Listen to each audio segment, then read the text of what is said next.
بسم الله الرحمن الرحيم. عبد العزيز aad iyo aad u mahadsan tahay.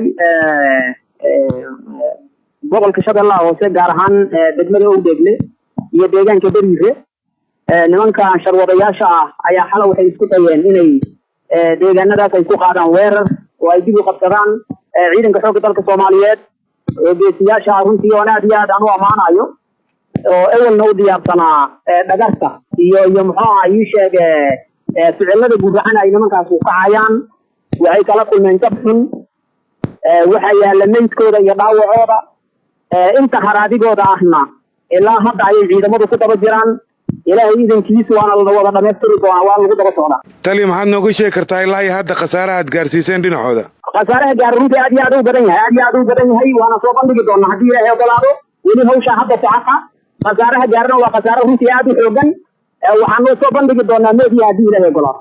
taliya maxaad nooga sheegi kartaa xaaladda goobihii ay dagaaladu ka dhaceen? goobaha dagaalku ka dhacay waa deegaanka Bariire iyo degmada Owdeegle wey labadaas deegaan wey. labadaba hadda ciidanka xoogga ayaa gacanta ku haya Soomaa?